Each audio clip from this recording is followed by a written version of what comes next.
ॐ हरिः ॐ श्रीगुरुभ्यो नमः। हरिः ॐ। ॐ पार्थाय प्रतिबोधितां भगवता नारायणेन स्वयं व्यासेन ग्रथितां पुराणमुनिना मध्ये महाभारतम् अद्वैतामृतवर्षिणीं भगवतीम् अष्टादशाध्यायिनीम् अम्ब त्वामनुसन्दधामि भगवद्गीते भवद्वेषिणीम्। नमोऽस्तु ते व्यासविशाल नमोऽस्तु ते व्यासविशालबुद्धे पुल्लारविन्दायतपत्रनेत्र येन त्वया भारततैलपूर्णः प्रज्वालितो ज्ञानमय प्रदीपः प्रपन्नपारिजाताय स्तोत्रवेत्रैकपाणये ज्ञानमुद्राय कृष्णाय गीतामृतदुहे नमः। सर्वोपनिषदो गावः दुग्धा गोपालनन्दनः पार्थो वत्स सुधीर्भोक्ता दुग्धं गीतामृतं महत्। वसुदेवसुतं देवं कंसचाणूरमर्दनं देवकी परमानन्दं कृष्णं वन्दे जगद्गुरुं। भीष्मद्रोण तथा जयद्रथजला गान्धारनीलोत्पला शल्यग्राहवती कृपेण वहनी कर्णेन वेलाकुला। अश्वत्थामविकर्णघोरमकरा दुर्योधनावर्तिनी सोत्तीर्णा खलु पाण्डवैरणनदी कैवर्तकः केशवः। पाराशर्यवचः सरोजममलं गीतार्थगन्धोत्कटं नानाख्यानककेसरं हरिकथा सम्बोधना बोधितम्। लोके सज्जनषट्पदैरहरः पेपीयमानं मुदा भूयाद्भारतपङ्कजं कलिमलप्रध्वंसिन श्रेयसे। मूकं करोति वाचालं पङ्गुं लङ्घयते गिरिं यत्कृपातमहं वन्दे परमानन्दमाधवम्। यं ब्रह्मा वरुणेन्द्ररुद्रमरुतः स्तुन्वन्ति दिव्यैस्तवैः वेदैः साङ्गपदः क्रमोपनिषदैः गायन्ति यं सामगाः। ध्यानावस्थिततद्गतेन मनसा पश्यन्ति यं योगिनः यस्यान्तं न विदुःसुरासुरगणाः देवाय तस्मै नमः। ॐ सहना भवतु सहनौ भुनक्तु सह वीर्यं करवावहै तेजस्विनावधीतमस्तु मा विद्विषावहै। ॐ शान्ति शान्ति शान्तिः। 16 अध्याय श्लोक 7। प्रवृत्तिञ्च निवृत्तिञ्च जनान विदुरासुराः न शौचं नापि चाचारः न सत्यन्तेषु विद्यते असत्यमप्रतिष्ठन्ते जगदाहुरनीश्वरम्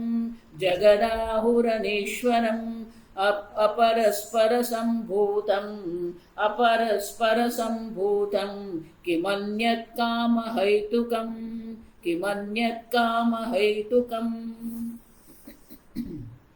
ભગવાન હવે વિસ્તારથી આસુરી સંપત્તિ શું છે, રાક્ષસી સંપત્તિ દર્શાવી દે.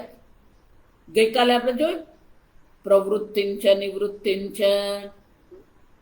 કોને પ્રવૃત્તિ કહેવી, કોને નિવૃત્તિ કહેવી? જેને ખરેખર એ લોકો પ્રવૃત્તિ કહે છે એ ખરેખર પ્રવૃત્તિ છે જ નહીં. જેને ખરેખર એ લોકો નિવૃત્તિ કહે છે એ નિવૃત્તિ જ નથી. જો કેટલાક લોકો એવું માને અમે તો ઘર બાર છોડીને બેઠા, નિવૃત્ત થઈ ગયા. આ નિવૃત્તિ છે જ નહીં.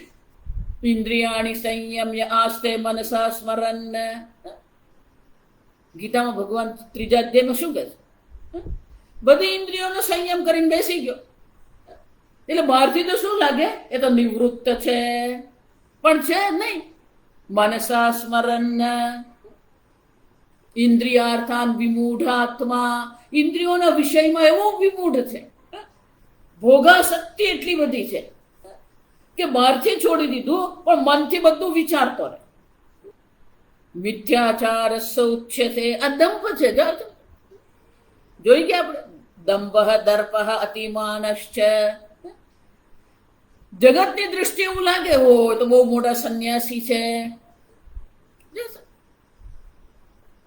બરાશ્રી કહેતા કે ભોગ બધો છોડી દીધો, પરિવાર છોડી દીધો, જગત છોડી દીધું, આશ્રમમાં રહેવા ગયા, પણ પેલી મનમાં જે આસક્તિ હોય ને એ છૂટે નહીં. એટલે એ બધી આસક્તિ મહારાશ્રી કહેતા એ બધી આસક્તિ ક્યાં કેન્દ્રિત થાય? આ પેલી જીભ પર કેન્દ્રિત થાય. બોલવા પર સંયમ નહીં હોય, ખાવામાં સંયમ નહીં હોય. પેલો ભંડારો હોય એટલે 2-4 લાડુ ઝપટી જ જવાના. જો એટલે પણ તારા શરીર માટે જરૂરી છે કે નથી? બાહ્ય દ્રષ્ટિએ નિવૃત્તિ છે. પ્રવૃત્તિમ ચ નિવૃત્તિમ ચ. ધર્મ અધર્મ કોને કહેવાય? પ્રવૃત્તિ કોને કહેવાય? નિવૃત્તિ કોને કહેવાય?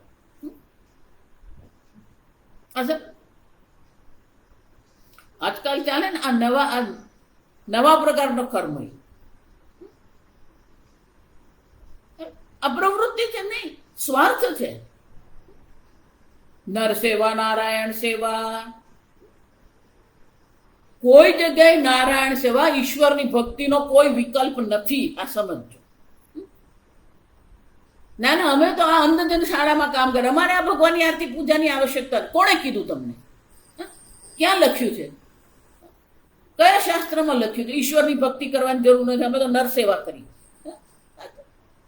એ લોકો એમ માને છે અમે પ્રવૃત્તિ કરે. આ પ્રવૃત્તિ છે, પ્રવૃત્તિ નથી. આ સમજ. કોને પ્રવૃત્તિ કહેવી, કોને નિવૃત્તિ કહેવી? ન વિદુઃ. જાણતા જ નથી. ન સત્યમ ન આચાર ન શૌચમ.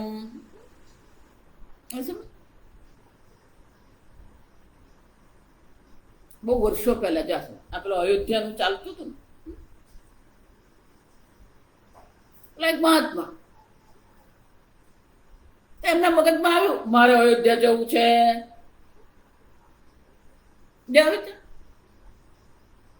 એટલે એમણે વિચાર્યું હું તો મહાત્મા છું, મારે ટ્રેનની ટિકિટ શું કામ લે? બેસી ગયા ટ્રેનમાં ટિકિટ વગર. એ પણ ટીસી આવ્યો, બાબા ટિકિટ લાવીએ.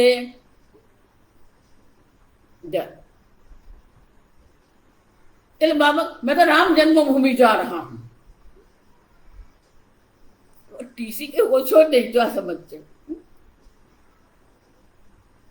એટલે टीसी के ठीक है बाबा, आप राम जन्मभूमि जा रहे हैं तो अगले स्टेशन पर मैं आपको कृष्ण जन्मभूमि पर ले जाऊंगा. जा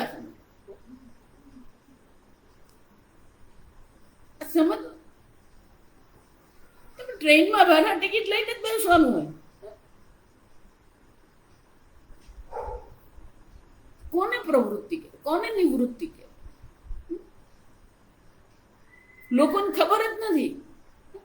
સાધુ જીવન કોને કહેવાય, નિવૃત્તિ કોને કહેવાય? અસુરાહ જનાહ ન વિદુઃ. એટલું જ નહીં, અસત્ય. સત્ય શું છે એ પણ નથી જાણતા, પણ અસત્યમાં શું છે એની પ્રતિષ્ઠા છે. અસત્યમ અપ્રતિષ્ઠન્તે. અસત્યમ યથા વયમ અનૃત પરાયાહ. તથા ઇદમ જગત સર્વમ સત્યમ પ્રતિષ્ઠમ છે ને અસ્ય ધર્મ અધર્મો પ્રતિષ્ઠા અસત્યમ. મહારાજશ્રી કહેતા પેલો મંદિરે જાય, ઘરે શું કહીને જાય? હું મંદિરે દર્શન કરવા જાઉં. એને દર્શન કરવામાં કોઈ રુચિ નથી. જો આ સમજજો, શેઠ ગયો હોય મંદિરમાં શાના માટે? એને ખબર છે આજે પેલો વેપારી ત્યાં આવવાનો છે, એ મને ત્યાં મળશે તો એની સાથે હું એની સાથે શું કરી લઈશ? સોદો કરી લઈશ. એ ભગવાનના દર્શન માટે નહીં ગયો. જો સમજો, અસત્યમ અને અસત્ય કે પ્રયોજન કંઈક અન્ય હોય અને આપણે બોલીએ કંઈક અન્ય.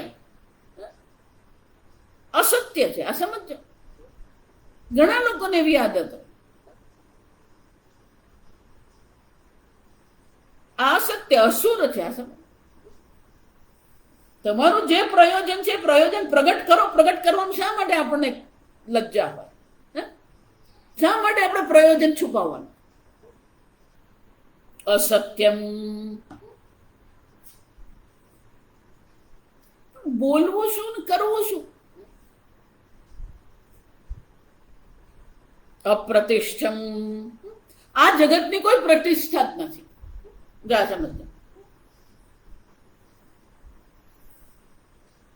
કોઈ ધર્મ અધર્મ નથી. મન ભાવે એમ કરવાનું. મનમાં આવ્યું ખાવું છે ખાઈ લેવાનું, મનમાં આવ્યું સુઈ જવાનું. ઇદમ જગત સર્વમ સત્યમ. આ જગત બધું અસત્ય જ છે.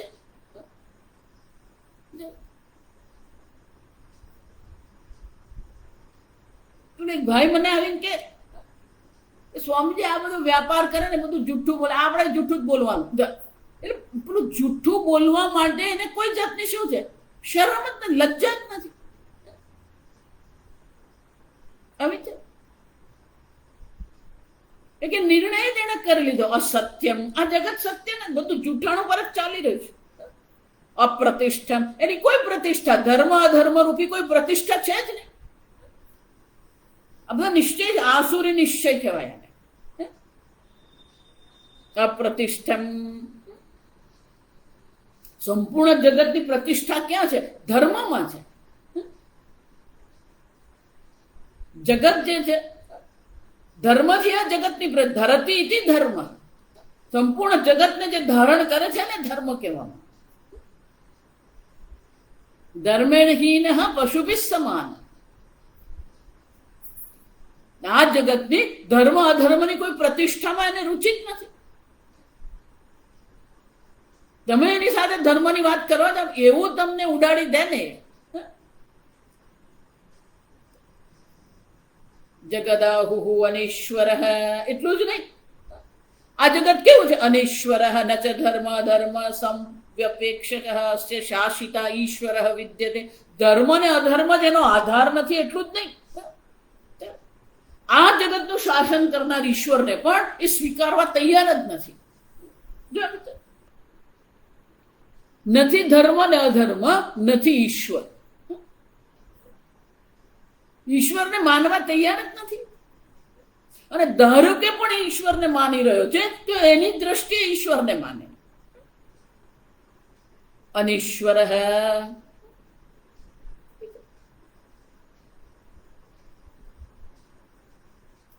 ધર્મ અધર્મ સવ્યપેક્ષક. ધર્મ અને અધર્મની અપેક્ષાએ આ જગતનું શાસન કરનાર ઈશ્વર છે. સ્વામીજી બહુ સરસ કહેતા. ઈશ્વરનું એક સ્વરૂપ છે. શું છે? ઓર્ડર ઓફ ધર્મ. આ ધર્મ એક વ્યવસ્થા છે. ધર્મ એક સંવાદિતા છે.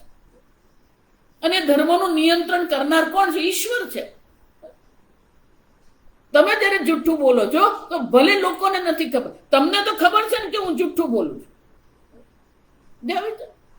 કોઈ પણ વ્યક્તિ એવું કહી શકે ને મને ધર્મ ને અધર્મ ખબર નથી. બધાની બુદ્ધિમાં ધર્મ ને અધર્મનું જ્ઞાન જન્મથી જ છે.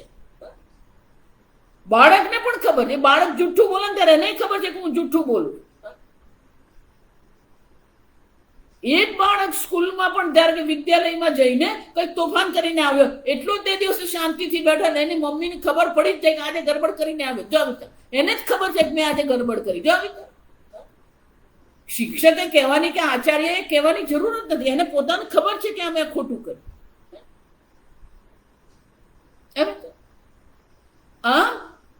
આ જગતને ધર્મ દ્વારા આ જગતનું શાસન કરનાર ઈશ્વર નથી, અને પોતાની બુદ્ધિમાં જે ધર્મ અને અધર્મનું જ્ઞાન છે એનો પણ એ અનાદર કરી રહ્યો છે. આ વ્યક્તિત્વ જ કેવું, જેને સત્યની કોઈ પ્રતિષ્ઠા નથી, જેને ધર્મનું કોઈ સન્માન નથી. પછી ગમે એટલા મંદિરા વગાડો, ગમે એટલી આરતી કરો, ગમે એટલા વિદ્યાલય બનાવો, ગમે એટલા મંદિરો બનાવો, પણ જ્યાં ધર્મ નથી. હમણાં જ એક ભાઈને મળવાનું છે, સમજો.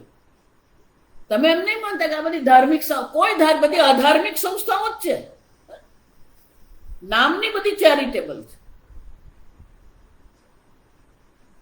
મને કે તમારે તો આટલી મોટી સંસ્થા છે તો તમારે બધા બહારથી આવતા હશે ને.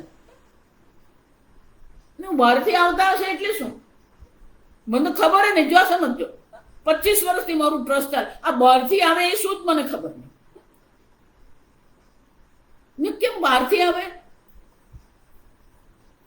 તો કે તમને નથી ખબર. મેં કહું ના, મને નથી ખબર. તો કે આ બધા બહારથી આવે ને એ બધા પેલો પૈસા લઈને આવે. એટલે બધી સંસ્થાઓને શું કરે, લોકો દાન કરે. જાઓ સમજ. નીકુ પણ આ બધું તો લીગલ અલીગલ સમજો, કોઈ પ્રકારે લીગલ નથી. કાળું નાણું છે આ તો. કે એ જ કરવાનું ને કે સંસ્થા દ્વારા શું કરવામાં આવે. આ કાળું નાણું છે એને શું કરી દેવાનું હોય. જાઓ સમજો.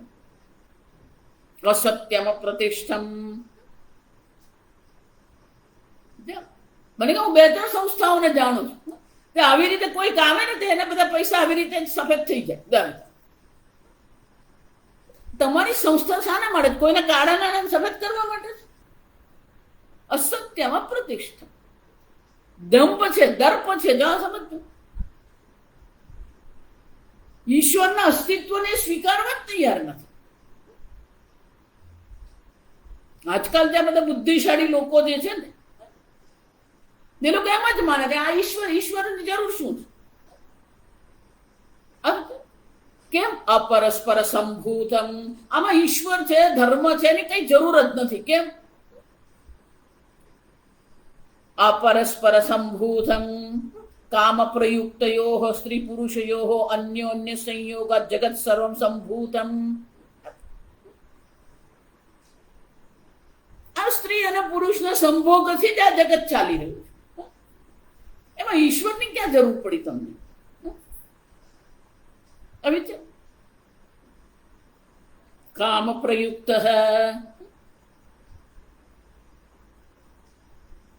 કોઈ પ્રકારે પણ ઈશ્વરની આવશ્યકતા એ લોકોને દેખાતી જ નથી. આ જગત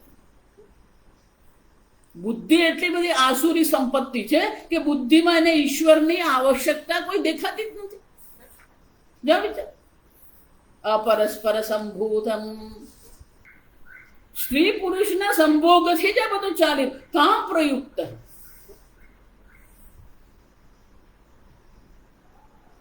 કિમન્યત કામ હૈતુકમ. કામ હૈતુકમ એવં કામ હેતુકમ ઇતિ કામ હૈતુકમ કિમન્યત જગતઃ કારણમ ન કિંચિદ અદ્રષ્ટમ ધર્મ ધર્માદિ કારણ અનંતરમ વિદ્યતે જગતઃ. આ જગતનું કારણ જે છે, તમે ભલે આ બધું ધર્મ અને અધર્મ અને ઈશ્વરે આ જગત ઉત્પન્ન કર્યું, આ બધું આમ જ ચાલે. કામ હેતુથી જ જો સમજો. આ જગત શાના માટે બનાવવામાં આવે? કામ હેતુ. ભોગ પરાયણ આગળ કહ્યું ને મેં. મારી ઈચ્છા કેટલી પૂરી થઈ, મારી ઈચ્છા પૂરી થઈ કે નહીં એ મારા માટે મહત્વનું. પછી એને માટે જે કરવું પડે ને બધું કરી લેવાનું.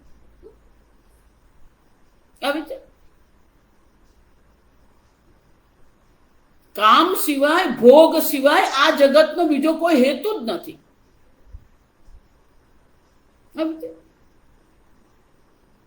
અન્ય જગત કારણમ ન કિંચિત, બીજું કોઈ કારણ જ નથી આ જગત.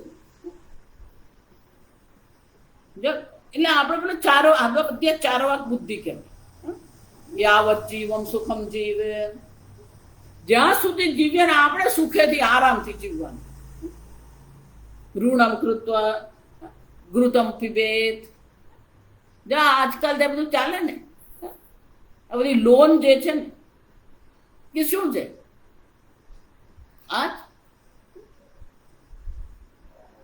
ઉધાર કરીને ભોગ તો કરવાનો, આપણો ભોગ છૂટવો જોઈએ નહીં. એટલે પણ ઉધારી લીધી, આ બધો લોન લીધી, ભરવી પડે કે નહીં ભરવી પડે? ઋણમ કૃત્વા ઘૃતમ પિબેત, એટલે કશું કોણ લોન ભરે, કોણ કાંઈ ભરવાની જરૂર નથી. કેમ? આ દેહ ગયો પછી કોણ પૂછવાનું? ભસ્મીભૂતસ્ય દેહસ્ય કુતાગમન, આ એકવાર આ દેહ શાંત થઈ ગયો, આ ભસ્મ થઈ ગયો, કોણ પાછું આવ્યું? કોણ લોન ભરવા આવવાનું? કોઈ ભરવા નથી આવ્યું. ધર્મ અધર્મ, શંકરાચાર્યજી કહે છે અદ્રષ્ટમ ધર્મ ધર્માધિકારણતરમ ન વિદ્યતે જગત કામ એવ પ્રાણીનામ કારણમિતિ લોકાયિતક દ્રષ્ટિ. લોકાયિતક એટલે કે આ ચારવાક દ્રષ્ટિ છે. ફક્ત ઇન્દ્રિયોના ભોગની જ પ્રધાનતા છે. પોતાની ઈચ્છાની પૂર્તિ કરવી છે, એના સિવાય બીજું કોઈ પ્રયોજન એને નથી. એ ઈચ્છાની પૂર્તિ આ કામ માટે જ આ સંપૂર્ણ પાશ્ચાત્ય સંસ્કૃતિ એ કે છે આ જ છે. પૈસાની કમાણી કરવાની, પૈસા વાપરવાના, ભોગ કરવાનો. ધર્મ શું, અધર્મ શું? કોણે જોયું પાપ પુણ્ય? કોઈ જોયું પાપ પુણ્ય? નથી જોયું. કોઈ જોયું સ્વર્ગ નરક? કઈ નથી જોયું. ઈશ્વર જોયો? બોલે એકવાર એક ભાઈ કથા ચાલતી હતી, જાસન એવો નાસ્તિક પણ હતો, બુદ્ધિશાળી, ખૂબ ધંધો પણ કરે. એ પેલો જેને કે આ તમે આ ભગવાન રામ રામ રામ કરો ને, જો ખરેખર તમારા રામ તો અડધો કલાકમાં અહીંયા આવવા જોઈએ. કોઈ કઈ છે જ નહીં. આ બધું તમે શું કરી નાટક કરો. પોતે તો ધર્મ અધર્મમાં માનતો નથી, પોતે ઈશ્વરને માનતો નથી. જે માની રહ્યા છે એની બુદ્ધિ બગાડી રહ્યા છે. જો એટલા માટે શંકરાચાર્ય કહે છે દુષ્તર્ક સુવિરમ, આવા દુષ્તર્ક કરનારા હોય એનાથી દૂર જ રહેવાનું. કે એની બુદ્ધિ તો બગડેલી જ છે, પણ આપણી બુદ્ધિને પણ શું કરે? બગાડે. અને આપણી બુદ્ધિનો નિયમ જ છે, આ મનુષ્યના મનનો નિયમ જ છે કે જે ખોટું હોય ને પહેલા પકડે. મામા પાટલી મહેનત કરી રહ્યા છે, તમને ભણાવી રહ્યા છે, એને નહીં દેખાય. તો પપ્પા પેલો ગુસ્સો કરી રહ્યા છે, એને દેખાય. જો આ સમજ,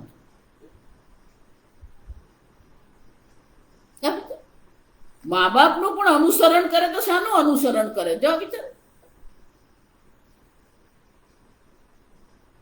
મનનો સ્વભાવ જ છે. આમ કે છે કે આ જગતનો ભોગ સિવાય, કામ સિવાય, સંભોગ સિવાય બીજો કોઈ હેતુ છે જ નહીં. જો આ જેટલા આપણે પાશ્ચાત્ય દેશની જે બધી સંસ્કૃતિ જે છે આ જ છે. કેટલાક ધર્મપંથ તો એમ પણ કે છે ખાલી પુરુષમાં જ આત્મા છે, આ સ્ત્રીમાં આત્મા નથી, પ્રાણીમાં આત્મા નથી, એટલે એને ભોગવવાનું, એમાં કોઈ પાપ નથી, એને મારી નાખવાની, એમાં કોઈ પાપ નથી. જો સમજો,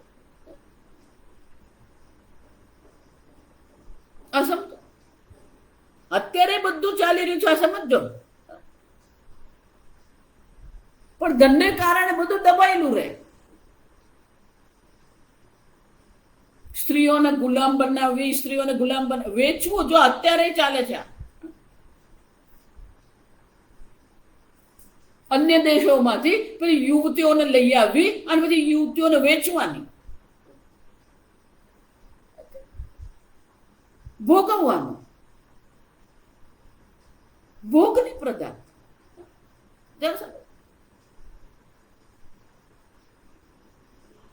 અસમ કારણ કે એને ધર્મપંથના પાયામાં જવું છે. સ્ત્રીમાં આત્મા છે જ ને, એટલે એને ભોગવવા, આપણે ભોગવવા માટે જ આ સ્ત્રી ભગવાન બને. પછી એને મારે, એને ગમે તે કરે, કઈ નહીં, એનો કઈ વાંધો, એમાં કોઈ પાપ નહીં. ભગવાન જે કહી રહ્યા છે એમાં કઈ વાત નથી. સમજો અત્યારે આ જ ચાલી રહ્યું છે.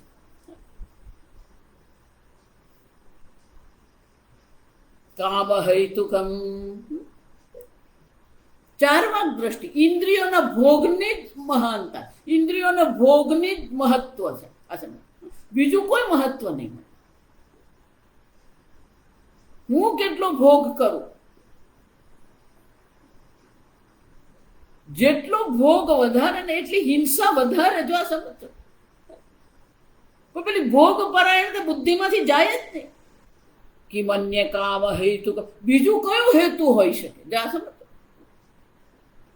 નથી ઈશ્વર, નથી ધર્મ અધર્મ, બસ ભોગ જ કરવાનો. એટલું જ નહીં, આગળ ભગવાન એતામ દ્રષ્ટિમવષ્ટભ્ય, એતામ દ્રષ્ટિમવષ્ટભ્ય નષ્ટમાત્માનોલ્પબુદ્ધયઃ, નષ્ટાત્માનોલ્પબુદ્ધયઃ પ્રભવન્ત્યુગ્રકર્માણઃ, પ્રભવન્ત્યુગ્રકર્માણઃ ક્ષયાય જગતો હિતાઃ, ક્ષયાય જગતો હિતાઃ. એતામ દ્રષ્ટિમ અવષ્ટભ્ય આશ્રિત્ય, આ એ લોકોની દ્રષ્ટિ. જો 8મો શ્લોક એ લોકોની દ્રષ્ટિ છે. અસત્યમ અપ્રતિષ્ઠમ તે જગદાહુ અનીશ્વરમ પરસ્પર સંભૂતમ કિમન્યત કામ હૈતુ, આ એની દ્રષ્ટિ છે. એતામ દ્રષ્ટિમ અવષ્ટભ્ય, આ દ્રષ્ટિને આશ્રિત થઈને નષ્ટાત્માનઃ અલ્પબુદ્ધયઃ ભવન્તિ ઉગ્રકર્માણઃ. અત્યારે જગતમાં જે ચાલી રહ્યું શું છે? ઉગ્ર કર્માણ. પેલા નાના દેશ હોય એના પર પેલો મોટા દેશ વાળો શું કરે? આક્રમણ કરે, યુદ્ધ કરે, એને દબાવવાનો પ્રયત્ન કરે.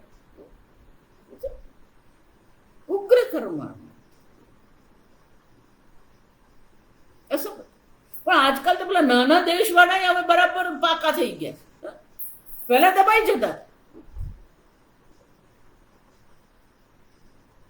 યુદ્ધ, જો હું ખોટું નથી કે, અમેરિકામાં એવી એક લોબી છે, એવા ઉદ્યોગપતિઓ છે, એ લોકોની વિચારસરણી ત્યાં છે. એ લોકોની વિચારસરણીના પાયામાં જ શું છે? જ્યાં મળી છું એમને વાત રૂબરૂ આ વાત થઈ. મને કે જ્યારે જ્યારે પણ યુદ્ધ થાય ને, there is a economic boom after the war. જ્યારે જ્યારે યુદ્ધ થાય ને પછી આર્થિક સમૃદ્ધિ પ્રાપ્ત થાય. જો આ વિચાર, એટલે યુદ્ધને પણ શું માની રહ્યા? સહજ માની રહ્યા. ઉગ્ર કર્માણ.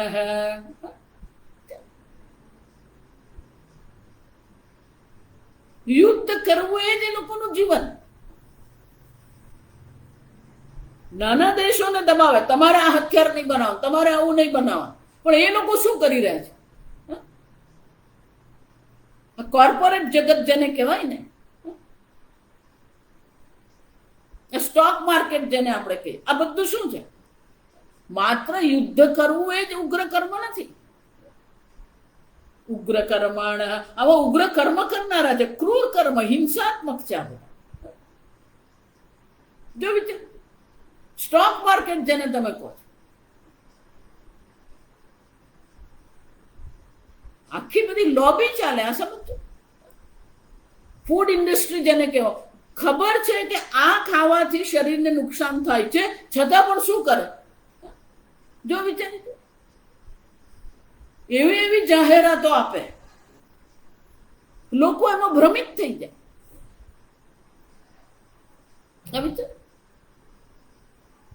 એને ફૂડ લોબી કહેવામાં. કોઈ પણ પ્રકારે અનેક પ્રકારની હિંસાઓ થઈ રહી. ભોજનની દ્રષ્ટિએ તમે વિચારો, એ જ રીતે આ નશીલી દવાઓ, જો સમજો, કરોડો ને કિલો જો સમજો આ બધી નશીલી દવાઓ મળે. નાના દેશોમાં આ બધી દવાઓ પેલા ખેતી કરાવવામાં આવે. ઉગ્ર કર્મ લોકોને નશામાં રાખવા તૈયાર છે. કેમ? પેલો નશામાં રહે એટલે પછી એને કરી જ નહીં શકે. માત્ર હથિયાર ફેંકવું એ જ ઉગ્ર કર્મ નથી. લોકોને અયોગ્ય ભોજન કરાવવું, લોકોને અયોગ્ય અન્ન ખવડાવવું.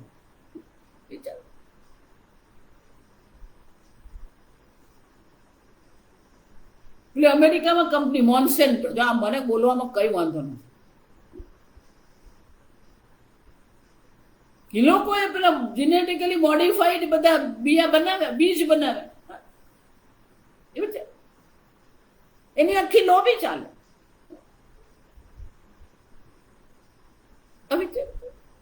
અન્નમાં પણ, અન્નના બીજમાં પણ એટલી બધું એ લોકો ફેરફાર કરે. અને એમાં પણ પોતાના દેશ માટે જુદા પ્રકારના બીજ બનાવે, બીજા દેશ માટે જુદા પ્રકારના બીજ બનાવે.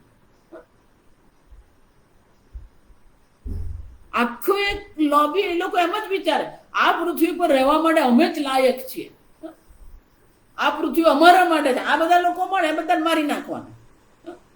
વિચાર, એ લોકોને અન્ય કોઈ નહીં. આ મોટી મોટી જે બધી સંસ્થાઓ બનાવેલી છે, આપણને એમ લાગે કે આ સંસ્થા કામ, કોઈ સંસ્થા કામ નથી કરતી. બધી સંસ્થાઓ શું કરી રહી છે? ગરીબને વધારે ગરીબ બનાવી રહી છે, ગરીબને વધારે ને વધારે પરતંત્ર બનાવે છે.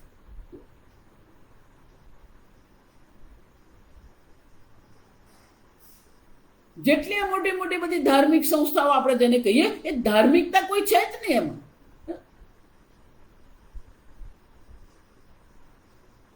એમાં જે રહેનારા બધા મહાત્માઓ જે છે, એ બધા જે એના કામ કરનારા બધા ભોગ વિલાસમાં રહેવા વાળા. કોઈ ત્યાગ, નિવૃત્તિ કોને, પ્રવૃત્તિ કોને કહેવાય? આ સમજ. ચેન્નાઈમાં જયારે સુનામી આવ્યું ને, ત્યારે બધી કેટલી બધી સંસ્થાઓ, આંતરરાષ્ટ્રીય બધી સેવા સંસ્થાઓ જે બધી કામે લાગી ગઈ.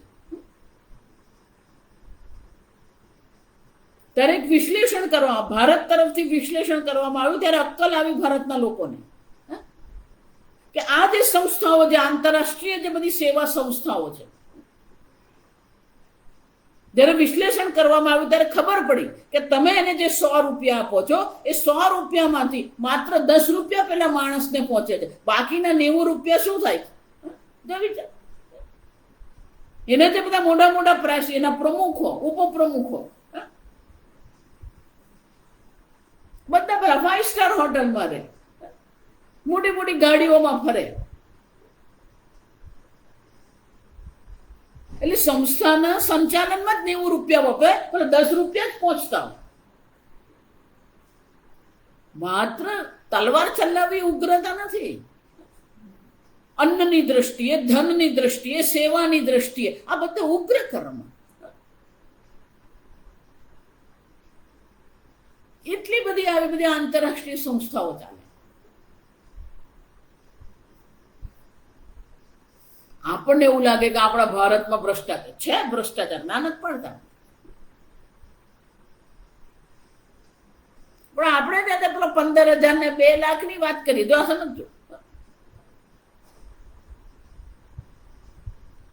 હમણાં અમેરિકામાં જ આ પેલું પકડાયું. મેક્સિકોમાં એ લોકો શું કરાવે? આ નશીલી દવાઓને બધું શું કરે? ખેતરો.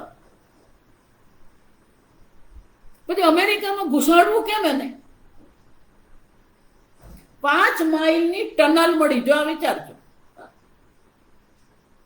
આમ પેલા મેક્સિકોને સરહદ પર શું કરી દીધું? સીમા પર એ લોકોએ દિવાલ બનાવી દીધી.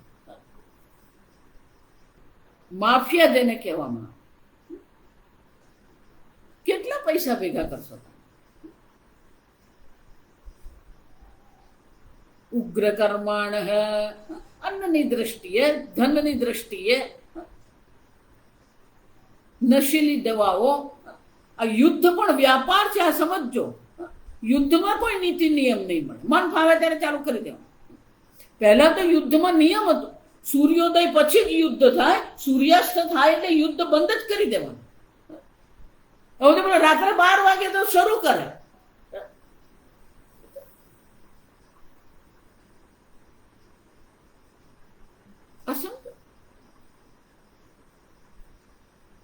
ઉગ્ર કર્માણ, પણ આ બધા જે કરી રહ્યા છે એને કારણે શું થાય? ક્ષયાય જગત અહિતા, જગતનો ક્ષય કરી રહ્યા, આ પૃથ્વીને નુકસાન પહોંચાડી રહ્યા. પ્રદૂષણની દ્રષ્ટિએ તમે વિચારો, કેટલું પ્રદૂષણ, વાયુનું પ્રદૂષણ છે, જળનું પ્રદૂષણ છે, પૃથ્વીનું પ્રદૂષણ. આટલું પ્રદૂષણ થઈ રહ્યું છે પણ ભોગમાંથી કોઈ અટકવા તૈયાર નથી. રોજનું કેટલું પ્લાસ્ટિકની બોટલ પડે.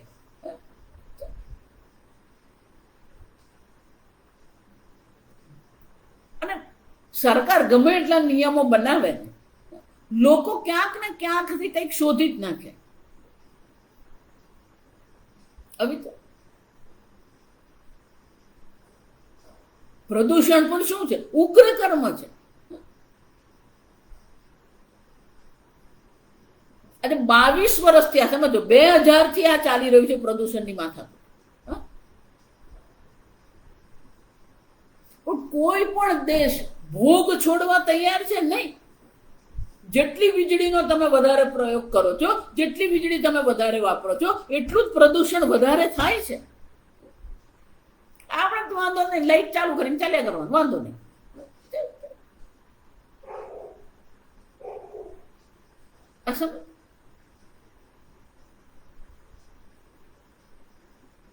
પ્રદૂષણ પણ ઉગ્ર કર્મ છે. જેટલું આપણે ફર્ટિલાઇઝર વાપરીએ, પેસ્ટિસાઇડ વાપરીએ, પણ ઉગ્ર કર્મ.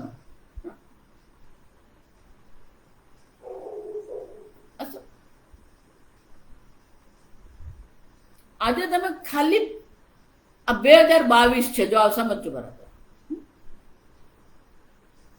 ખાલી તમે 50-55 વર્ષ પહેલા પણ તમે જુઓ ને તો આપણે ત્યાં શું કરતા હતા? છાણની, ગોબરથી જ ખેતી થતી હતી. પછી પેલું ફર્ટિલાઇઝર લાવ્યા, નહીં આપણે ત્યાં વસ્તી વધારે છે, આપણે અનાજની વધારે જરૂર છે, પેલું ફર્ટિલાઇઝર વાપરો.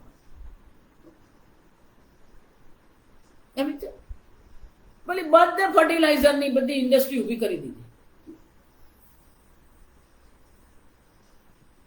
આ બધા જીવ જંતુઓ અનાજ ખાઈ જાય છે, પેસ્ટિસાઇડ, જંતુનાશક દવા. એટલે એ જંતુનાશક છે, જંતુને નુકસાન કરે તો આપણા શરીરમાં રહેલા કોષને પણ એ નુકસાન કરવાના જ. આ સમજ.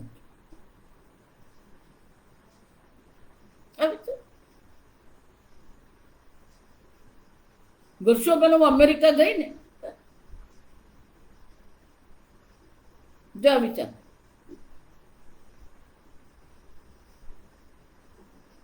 એ સવારે મારું દૂધ જોઈએ. એટલે જેને ત્યાં હતી ને એને મને પ્રશ્ન, જો આ વિચારી જોજો,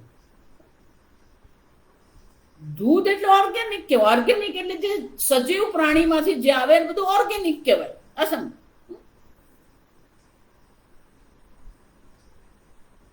મને પ્રશ્ન પૂછે, તમે ઓર્ગેનિક મિલ્ક લેશો? એટલે પણ મિલ્ક એટલે ઓર્ગેનિક જ કહેવાય, પછી ઓર્ગેનિક મિલ્ક શું?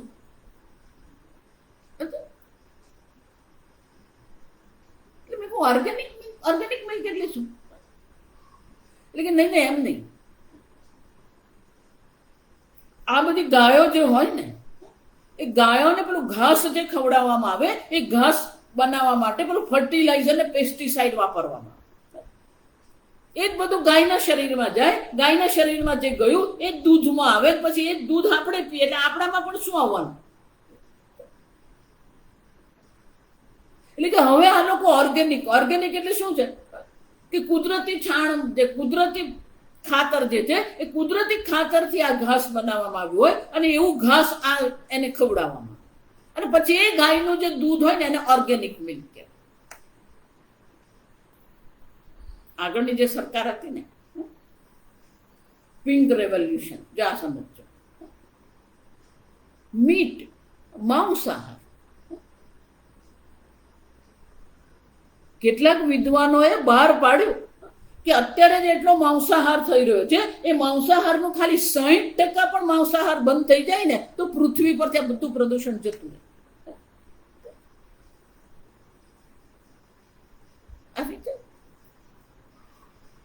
ઉગ્ર કર્માણ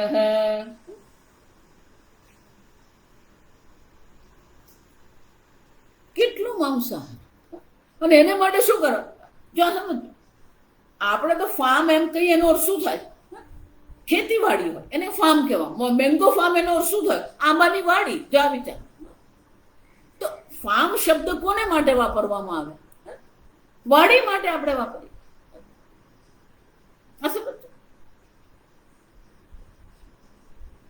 પણ મોટા મોટા દેશોમાં શું થાય? Animal farming. જો આ સમજો, ફાર્મ શબ્દ એ વનસ્પતિ માટે છે. હવે એ કોને માટે વાપરે છે? પ્રાણીઓ માટે. Animal farming.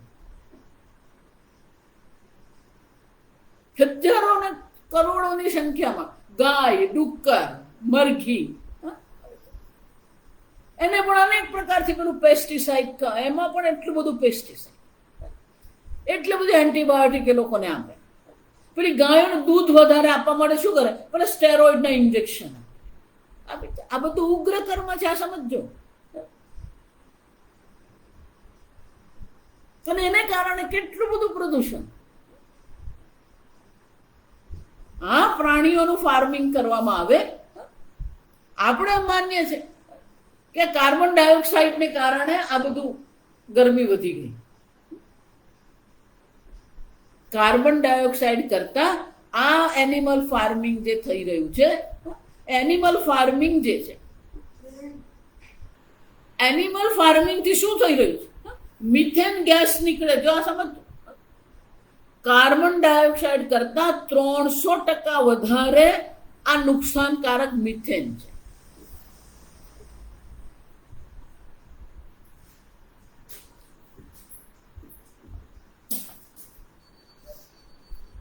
ઉગ્ર કર્માણ. હજી વાર છે, વાર છે.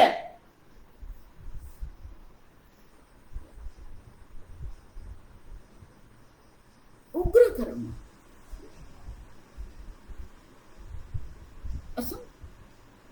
અન્નની દ્રષ્ટિએ જુઓ, પ્રાણીઓની હિંસાત્મક. પ્રાણીઓને જે રીતે એ લોકો મારે,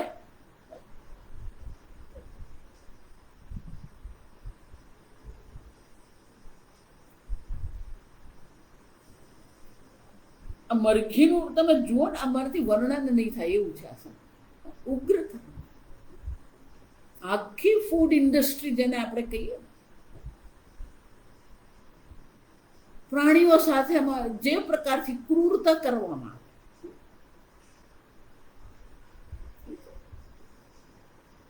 આવે, ગરમ કપડા માટે, ઊન માટે, પણ જે રીતે ઘેટા સાથે એ લોકો વર્તન કરે, ઘેટાને જે રીતે વાળ કાપે, ઉગ્ર કર્મ, ક્રૂરતા. પ્રાણીઓ સાથે, સ્ત્રીઓ સાથે, ગરીબો સાથે જે ક્રૂરતા કરવામાં આવે. હજી વાર છે. હા, પ્રવચન ચાલે છે. એ જ પ્રકારને પછી પ્રાણીઓના માંસને આપણે ખાતા હોઈએ.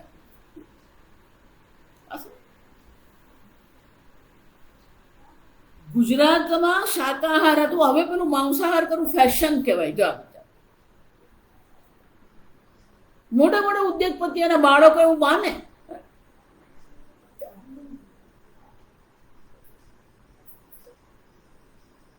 પાછા મને કે, જો આવું કલ્પના નથી કરતી, મને આવીને કે ના ના સ્વામીજી, પણ અમે ગૌ માંસ નથી ખાતા. એટલે પણ ગૌ માંસ નથી ખાતા એટલે બાકીનું ખાઈ શકાય?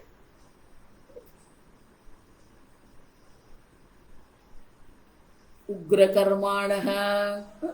અને આને કારણે શું થઈ રહ્યું છે? ક્ષયાય જગત અહિતા પ્રભવંતી. આ જગતના નાશ માટે પ્રવૃત્ત થયેલા. જગત અહિતા શત્રવ ઇત્યર્થ. આ બધા કોણ છે? આ જગતના શત્રુઓ છે, જગતનું અહિત કરનારા.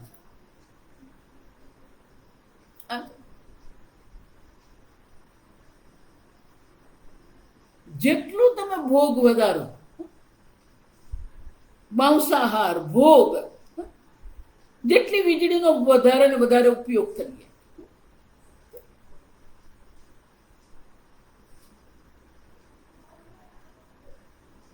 જેટલા આજે આ પેપર આપણે વાપરીએ, આ પાના બનાવવા માટે શું કરવું પડે? કેટલા વૃક્ષોને કાપવા પડે? વૃક્ષો જેટલા કપાય. ભલે સ્કૂલમાં શીખવે તો એટલું બધું ડાયું શીખવે ને સ્કૂલમાં. મોટા મોટા દેશોમાં તમે સ્કૂલમાં જાઓ ને તો વિદ્યાલયમાં તો એટલું બધું ડાયું શીખવવામાં. વૃક્ષ તો પૃથ્વીનો ફેફસા છે. એ જ વૃક્ષોને કાપીને પેપર બનાવો.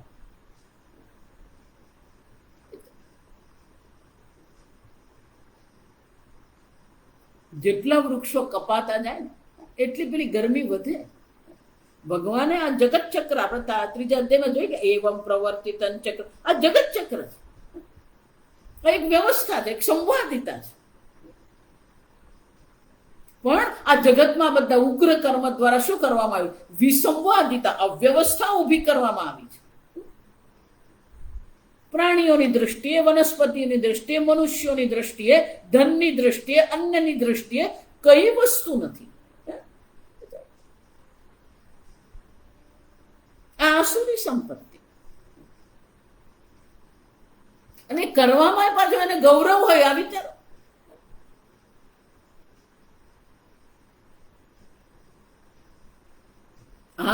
આ બધા જે કરી, આ દ્રષ્ટિને અવષ્ટમ જ્યાં સમજો, આવી દ્રષ્ટિને આશ્રિત થઈને આ બધા જે કરી રહ્યા છે, ઉગ્ર કર્મ જે કરી રહ્યા છે, એ ખરેખર આ જગતમાં શું કરી રહ્યા છે? નુકસાન પહોંચાડી રહ્યા છે.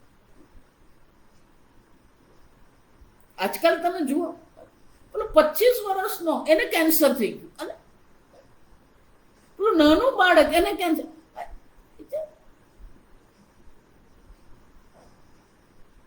તમે જુઓ અમેરિકા કે તમે પરદેશમાં તમે જુઓ, લોકોને કેવી જાતની એલર્જી થવા માંડી. કેમ? કે આ બધું પેસ્ટિસાઇડ, આ ફર્ટિલાઇઝર આપણા શરીરમાં જાય છે, શરીરમાં અવ્યવસ્થા ઊભી કરે, જેને કારણે આ બધી એલર્જી થાય. એક પરિવારમાં હું ગઈ, જો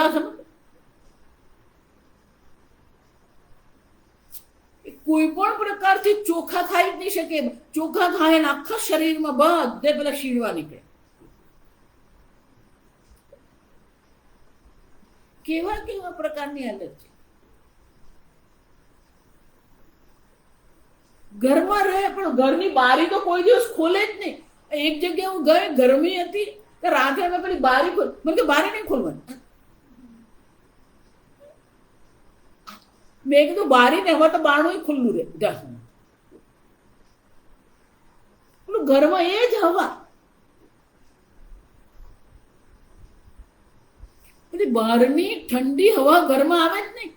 પેલી એર કન્ડિશનની ઠંડી હવા જ જોઈએ. જો એર કન્ડિશન ઉગ્ર કર્મ જ છે, સમજો. ક્યાં નથી ઉગ્ર કર્મ? આપ તમે જે ટૂથપેસ્ટ જે વાપરીએ, ફ્લોરેડાઇટ, ફ્રીજ વાપરીએ, એસી વાપરીએ, એ બધામાં જે ગેસ વાપરવો એ કેવો છે? પ્રદૂષણ કરનાર. વીજળીનો જેટલો વધારે ઉપયોગ કરીએ, ઉગ્ર કર્માણ. સમજો? દરેક સ્થાન પર તમે જુઓ, અત્યારે જે ચાલી રહ્યું છે ને, આ બધું આસુરિક પ્રકૃતિ. એ જ વસ્તુ બધું ભારતવાળા અપનાવવા માંડ્યા. કુદરતી ખાતરથી તમે કામ કરો.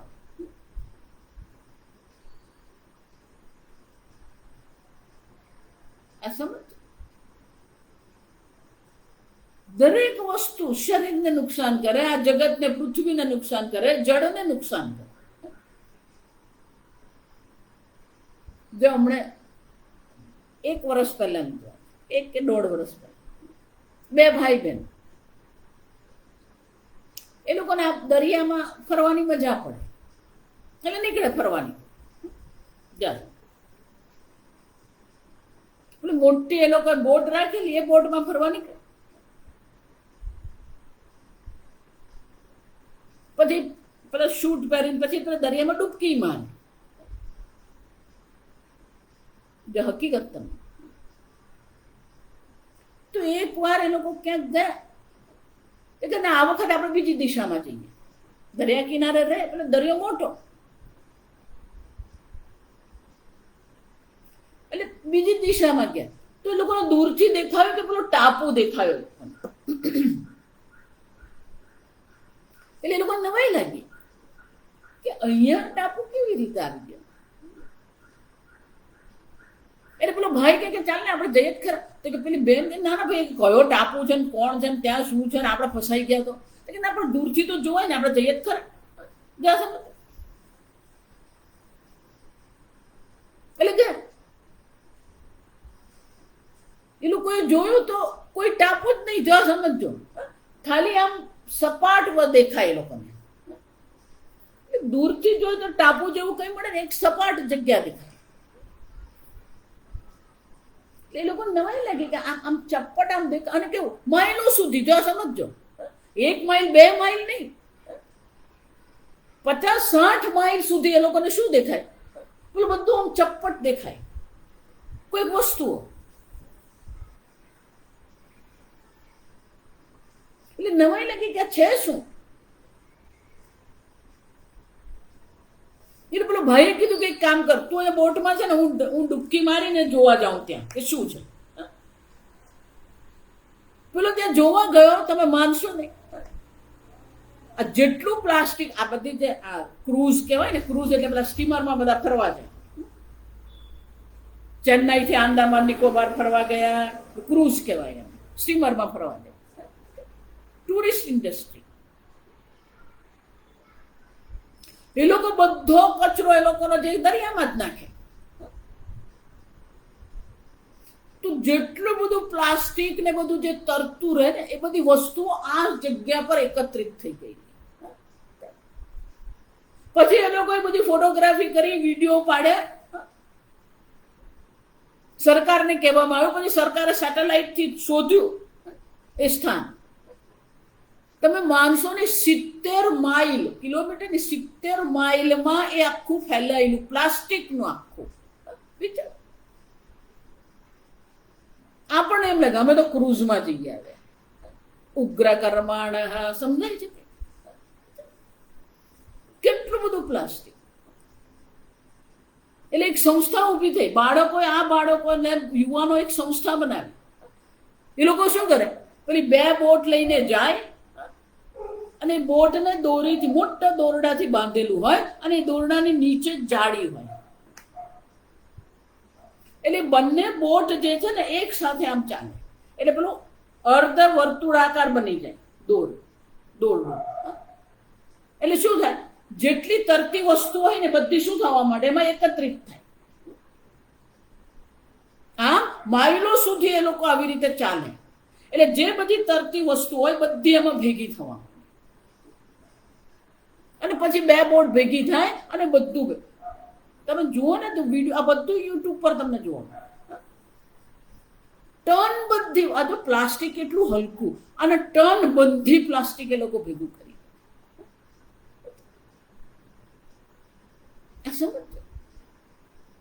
તમે એમ માનતા કે તલવાર ચલવીને બંદૂક ચલવી એટલે ક્રૂર કર્મ કહેવાય? નહીં, આ બધા ઉગ્ર કર્મ છે. આ બધું જગતનું શું કરી રહ્યું છે? અહિતાય, જગતના ક્ષય માટે આ બધું થઈ. કોઈ જગતનું કલ્યાણ નહીં. આવી રીતે આવા હિંસાત્મક ક્રૂર કર્મ દ્વારા આ પૃથ્વીને પણ આપણે શું કરી રહ્યા, નુકસાન પહોંચાડી રહ્યા. અને પૃથ્વીને એટલું બધું આપણે નુકસાન પહોંચાડીએ છીએ. એટલે પેલા ખગોળ શાસ્ત્રીઓ વિચાર્યું કે આપણે બીજી પૃથ્વી શોધી નાખીએ.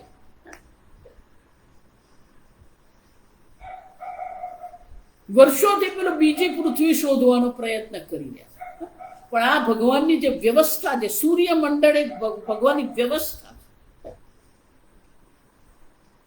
છે. આપણી પૃથ્વી જે છે, સૂર્યથી જો થોડી વધારે દૂર થઈ જાય તો આ જીવન શક્ય છે પૃથ્વી પર? આ પૃથ્વી સૂર્યની થોડી વધારે નજીક થઈ જાય તો જીવન શક્ય છે? નહીં. અંગ્રેજીમાં હેબિટેબલ ઝોન કહેવાય. તારાની જે ગરમી છે એને આધારે એનાથી એ ગ્રહ કેટલો દૂર હોવો જોઈએ જ્યાં જીવન શક્ય બને. એટલે ગ્રહ તો ઘણા બધા શોધી નાખ્યા એ લોકો, પણ એ તારો જે છે એ તારાથી કેટલા અંતરે એ ગ્રહ હોવો જોઈએ જેને કારણે જીવન સંભવ બને ત્યાં. હજી સુધી કોઈ મળ્યો નથી, આ સમજજો. અને ધારો કે પણ કોઈ મળ્યો તો એટલો વિશાળ એક ગ્રહ છે, અને એ વાયુમંડળ છે ગ્રહ. જેમ આપણો આ ગુરુ જે છે, શનિ જે છે એ વાયુ ગ્રહ છે. આ સમજ આપણી પૃથ્વી જેમ આમાં ત્યાં પૃથ્વી ભૂમિ નથી. ત્યાં શુક્ર, મંગળ, બુધ, પૃથ્વી, આ બધા પૃથ્વી છે, ભૂમિ છે, ત્યાં જમીન છે. તો ગ્રહ તો મળી ગયો, પણ પેલા એમાં જમીન હોવું જોઈએ. એટલું જ નહીં, જીવન માટે આવશ્યક છે જળ, અને જળ 3 પ્રકારથી હોવું જોઈએ.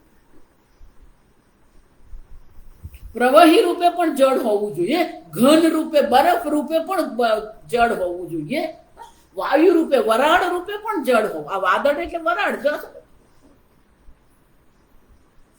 આ 3 પ્રકારથી જળ હોય તો પેલું જીવન સંભવ બને. હજી સુધી કોઈ ખગોળશાસ્ત્રીને આવો કોઈ ગ્રહ મળ્યો જ નથી. આ આપણી પૃથ્વી શું છે? અપૂર્વ છે. એ જ પૃથ્વીને આપણે શું કરી રહ્યા? નુકસાન પહોંચાડી રહ્યા. આપણે ગુજરાતીમાં એને શું કહેવામાં આવે? આપણે જ આપણા પગ પર કુહાડો મારી રહ્યા. જે પૃથ્વી ભગવાને આપણને રહેવા માટે આપી, જો સમજ, આ ભગવાનની કેવી સરસ વ્યવસ્થા છે. સૂર્ય છે, ચંદ્ર છે, પૃથ્વી છે, ગ્રહ છે, નક્ષત્ર છે. ભગવાને બધી એવી વ્યવસ્થા કરી જેથી અહીંયા જીવન સંભવ છે. ભગવાને આપણને આ પૃથ્વી રહેવા માટે આપી, એ જ પૃથ્વીને આપણે શું કરી રહ્યા છીએ? એ જ પૃથ્વીને આપણે નુકસાન કરીએ. આમ ભગવાન કહે, જો હું નથી કહેતી, આ ભગવાન ઉગ્ર કર્માણ ક્ષયાય જગત અહિતા પ્રભવંતી. પણ આ બધું કરનારા લોકો કોણ છે? જો આ સમજો. નષ્ટાત્માન અલ્પબુદ્ધય. કાલે આપણે જોઈશું કે આ લોકોની વિચારસરણી જ કેવી છે. નષ્ટાત્માન અલ્પબુદ્ધય પ્રભવંતી જગત ક્ષયાય. એ લોકોની પ્રવૃત્તિ આ જગતનો નાશ કરવા માટે જ પ્રવૃત્ત થઈને. તો કોને નષ્ટાત્માન કહેવાય, કોને અલ્પબુદ્ધય કહેવાય? આપણે આવતીકાલે જોઈશું. ઓમ સ્વસ્તિ પ્રજાભ્ય પરિપાલયન્તામ ન્યાયેન માર્ગેણ મહિમ મહિષાઃ ગોબ્રાહ્મણેભ્ય શુભમસ્તુ નિત્યં લોકા સમસ્તા સુખિનો ભવન્તુ કાલે વર્ષતુ પર્જન્યઃ પૃથ્વી સસ્યશાલિની દેશો યંક્ષોભરહિતઃ બ્રાહ્મણા સંતુ નિર્ભયાઃ. ઓમ સર્વેષાં સ્વસ્તિર્ભવતુ, સર્વેષાં શાંતિર્ભવતુ, સર્વેષાં પૂર્ણં ભવતુ, સર્વેષાં મંગલં ભવતુ, સર્વે ભવन्तુ સુખિનઃ, સર્વે સन्तુ નિરામયાઃ, સર્વે ભદ્રાણિ પશ્યन्तુ, મા કશ્ચિत् દુઃખભાગ્ ભવેत्. असतो मा सद्गमय, तमसो मा ज्योतिर्गमय, मृत्युर्मा अमृतंगमय. ओम पूर्णमदः पूर्णमिदं पूर्णात् पूर्णमुदच्यते पूर्णस्य पूर्णमादाय पूर्ण पुण्यमेवावशिष्यते।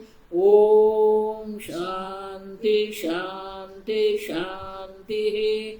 हरि ओम। श्री गुरुभ्यो नमः। हरि ओम।